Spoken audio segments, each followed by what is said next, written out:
kasih, Bu.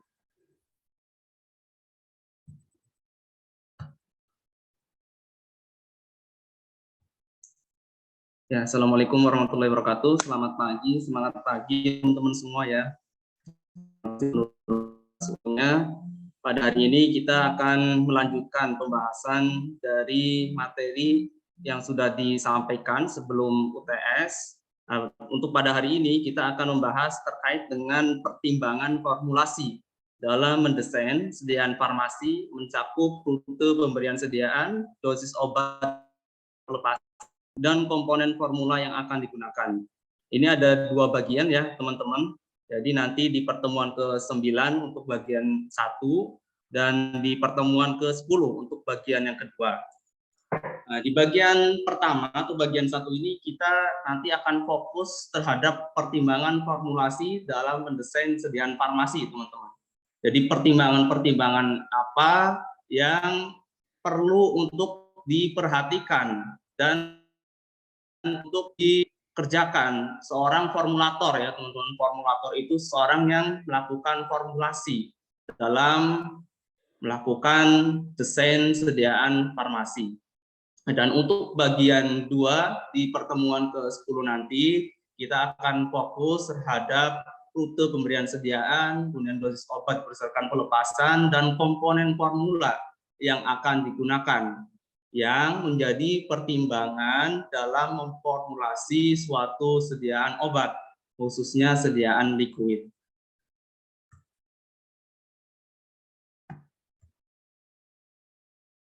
Kita masuk ke slide yang pertama ya teman-teman, terkait dasar pertimbangan formulasi produk farmasi. Jadi apa sih pertimbangan utama dalam memformulasi suatu sediaan di industri farmasi? Di suatu industri farmasi itu ada namanya divisi strategic business development, teman-teman, atau pengembangan bisnis strategis. Di industri lain namanya bisa berbeda-beda. Ada yang namanya strategic product development, ada yang namanya corporate development. Nah, intinya sama ya teman-teman. Jadi strategic business development ini sebuah divisi untuk mengembangkan sebuah produk yang akan dipasarkan oleh suatu industri farmasi. Intinya seperti itu.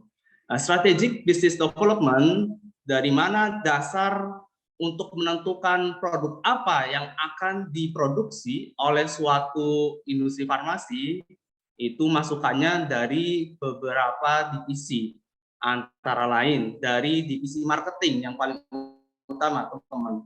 Marketing atau pemasaran ini adalah ujung tombak dari suatu industri farmasi, teman-teman. Kenapa? Karena apa yang diproduksi itu nantinya harus dilakukan penjualan agar barang keluar dari suatu industri farmasi. Pertimbangannya apa dari divisi marketing yang disampaikan kepada strategic business development? Pertimbangannya yang pertama, dalam mendesain sediaan formulasi itu harus mempertimbangkan customer needs, kebutuhan customer. Misal nih, ketika waktu COVID-19 ya, apa sih produk yang dibutuhkan oleh customer, oleh konsumen? Nah, industri farmasi pada waktu COVID-19, produk yang paling dibutuhkan yaitu produk OTC, misal seperti itu ya, untuk produk preventif. Kemudian ada multivitamin, kemudian ada produk-produk untuk demam, untuk flu, untuk batuk, dan sebagainya. Nah, itu yang akan disampaikan oleh divisi marketing kepada strategic business development untuk melakukan kajian apakah visible untuk si produk OTC dalam jumlah besar di saat COVID-19. Selain customer needs atau kebutuhan dari customer, perlu juga untuk mempertimbangkan wants. Wants itu artinya keinginan. Setelah adanya kebutuhan, misalnya masyarakat butuh produk OTC pada saat COVID-19. Nah, setelah adanya kebutuhan, maka akan muncul keinginan. Keinginan didorong atas dasar apa? atas dasar adanya kebutuhan dari suatu masyarakat. Masyarakat butuh produk preventif, produk OTC. Setelah adanya kebutuhan akan muncul keinginan untuk membeli agar mereka tetap sehat ketika pandemi, ketika COVID-19. Setelah adanya keinginan, maka akan terbentuk namanya demand, teman-teman. Demand itu artinya permintaan. Setelah ingin, maka akan terbentuk permintaan untuk membeli suatu produk. Begitu. Jadi urutannya customer needs, kemudian wants, kemudian demands. Setelah adanya kebutuhan, maka akan terbentuk keinginan. Setelah terbentuk keinginan, maka akan terbentuk permintaan. Dan ini yang di-capture oleh divisi marketing untuk disampaikan kepada strategic business development dalam nantinya mengkaji apakah produk tersebut visible, layak atau tidak untuk diproduksi di suatu industri farmasi. Kemudian, selain customer needs, wants, and demand, juga marketing perlu untuk memberikan input terkait produk market size, teman-teman. Jadi, ukuran pasar suatu produk yang dibutuhkan oleh masyarakat. Nah, misal tadi ya, produk OTC. Produk OTC dibutuhkan ketika COVID-19. Seberapa besar kebutuhan produk OTC di pasar tersebut? Misalnya produk OTC untuk pencegahan pilek gitu ya, atau untuk penanganan batuk. Nah, kebutuhannya misal ada 1 juta sirup untuk penanganan flu dan batuk ketika COVID-19 tiap bulannya. Maka dari situ marketing akan menyampaikan kepada strategic business development market size dari produk sirup yang dikandungkan pilek ini sangat besar. Jumlahnya sekitar 1 juta botol tiap bulan. Selain produk market size, juga dari divisi marketing akan menyampaikan terkait growth of sales, teman-teman. Pertumbuhan salesnya, apakah tumbuh atau tidak. Jadi misal tadi ada produk OTC untuk penanganan batuk dan pilek ketika pandemi COVID-19 sejumlah 1 juta botol per bulan. Nah, kemudian dilihat trennya di pasar, apakah 1 juta itu bertambah tiap bulannya atau bahkan berkurang. Itu akan disampaikan oleh divisi marketing pada strategic business development untuk dilakukan pengkajian apakah layak dilakukan formulasi sediaan obat yang berada dan dibutuhkan di pasar. Kemudian selain divisi marketing, divisi mana lagi yang menyampaikan usulan, yang menyampaikan input pada strategic business development, yaitu divisi production, teman-teman. Divisi produksi. Divisi produksi menyampaikan apa? Menyampaikan terkait effectivity, jadi efektivitas and efficiency proses dan efisiensi proses. Jadi proses-proses apa yang dianggap tidak efektif atau dianggap tidak efisien ketika membuat produk diproduksi, apakah perlu dihilangkan atau perlu diperbaiki, nanti akan disampaikan kepada strategic business development dari divisi produksi. Kemudian dari divisi lainnya yaitu divisi quality control, di mana quality control ini akan memberikan input atau masukan terkait dengan product quality in process control, di mana bagaimana kualitas produk ketika pembuatan sediaan di suatu industri farmasi, apakah ada hal-hal yang berkaitan dengan kualitas yang perlu menjadi pertimbangan ketika mendesain suatu formulasi sediaan obat. Itu akan disampaikan dari quality control kepada strategic business development. Kemudian divisi lain yang juga memberikan input yaitu quality assurance, teman-teman, atau pemastian mutu. Apa yang diberikan kepada strategic business development dari quality assurance yang diberikan atau yang di input yaitu terkait dengan annual product review, teman-teman. Jadi review produk tahunan, baik itu yang sudah ada di ataupun belum diproduksi oleh industri tersebut. Misalnya ada produk paracetamol yang sudah beredar di pasaran dalam bentuk sirup, paracetamol sirup 125 mg per 5 mili misalnya seperti itu ya, terjadi penggumpalan ketika sudah mencapai waktu 1 tahun. Nah, ini akan disampaikan oleh QA kepada Strategic Business Development agar dapat dilakukan perbaikan-perbaikan, agar dapat dilakukan review, agar dapat dilakukan kajian. Apakah ini akan diperbaiki atau bahkan di streamline, teman-teman, dihentikan untuk produksi sediaan liquid berupa paracetamol sirup.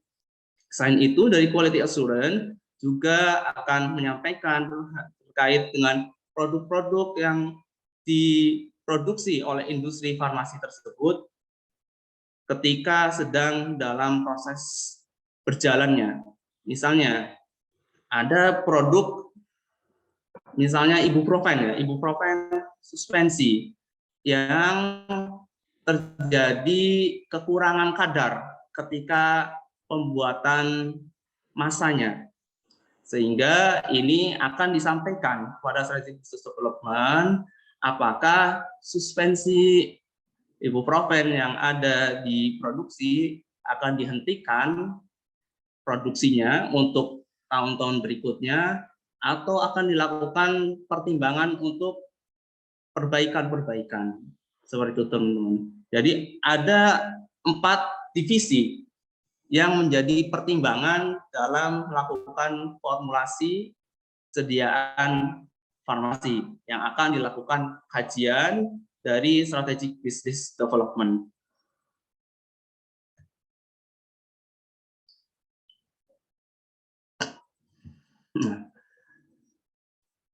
Nah, ini kita bisa lihat ya, teman-teman.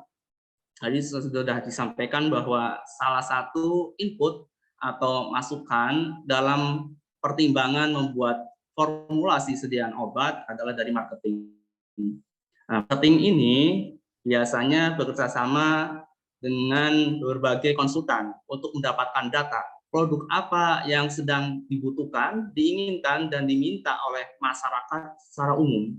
Kita dapat lihat di sini dampak dari pandemi COVID-19 itu meningkatkan vitamin consumption, or flu, dan doctor consultation, di mana nantinya ini akan menjadi usulan dari divisi marketing kepada divisi strategic business development.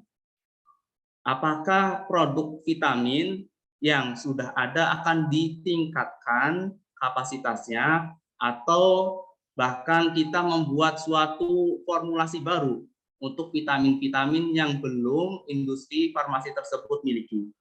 Kemudian juga di sini ada medicine for cold or flu.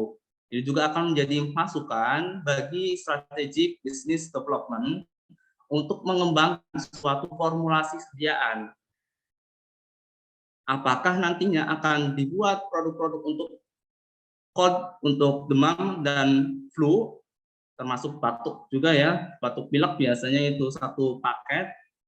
Apakah akan dibuat formulasi dengan berbagai macam varian atau melanjutkan yang sudah ada? Itu akan menjadi pertimbangan bagi strategic business development.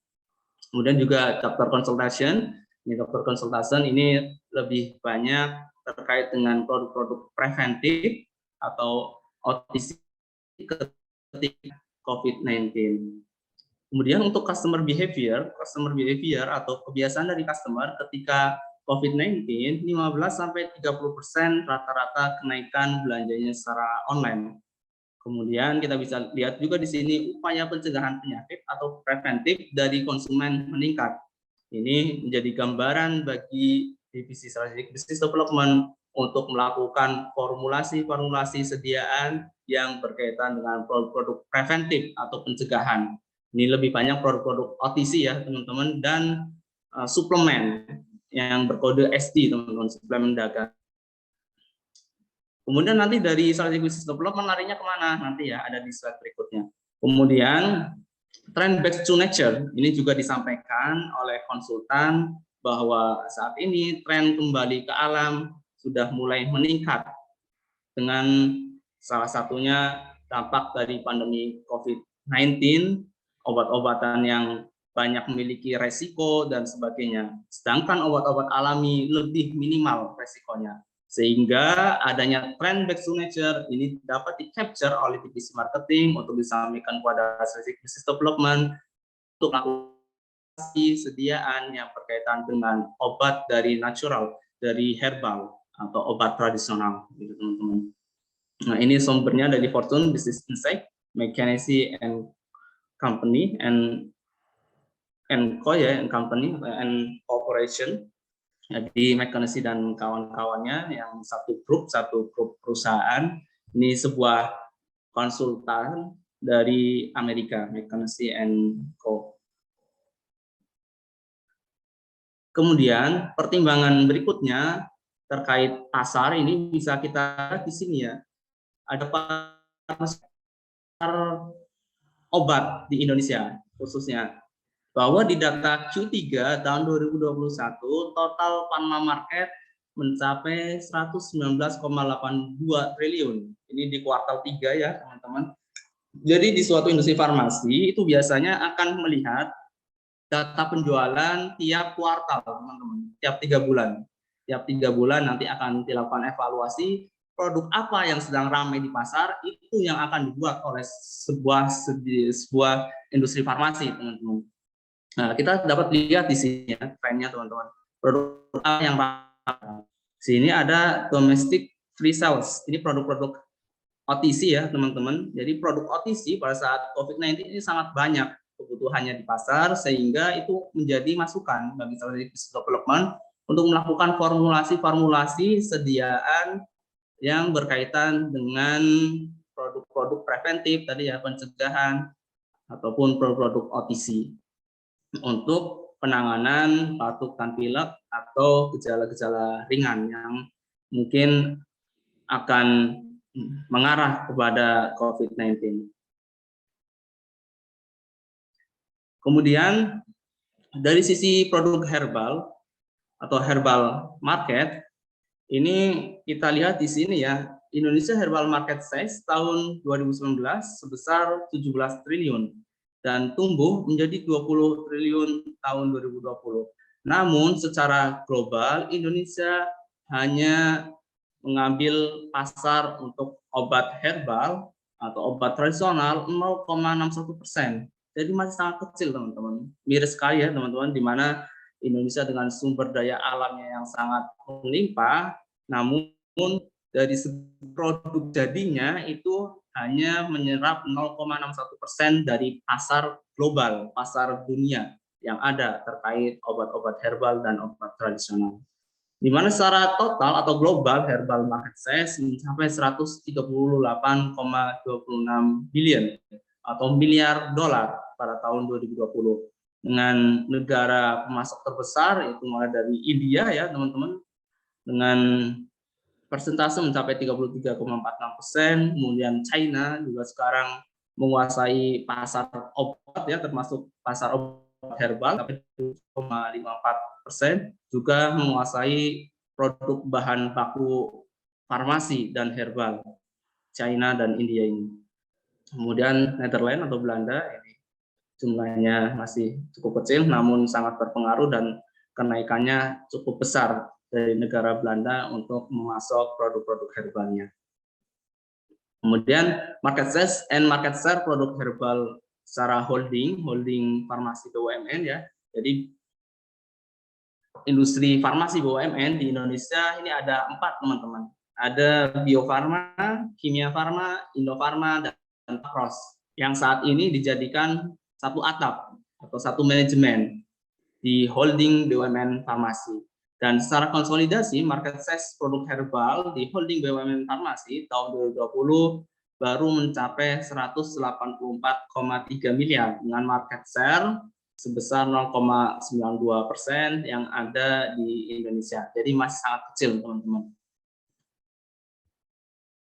Untuk total marketnya itu sekitar 20 triliun di tahun 2020.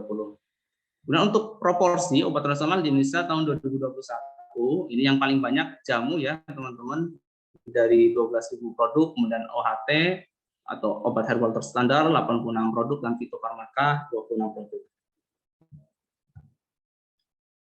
Kemudian untuk alat kesehatan, ini juga yang akan disampaikan kepada Strategic Business Development untuk melakukan formulasi di bidang alat kesehatan, di mana tahun 2022 diperkirakan Indonesian Medical Devices Market mencapai 1.354 juta US dollar, di mana penjualan alat kesehatan di Indonesia yang paling besar yaitu, sini bisa dilihat ya, dari segi kategori diagnostik imaging.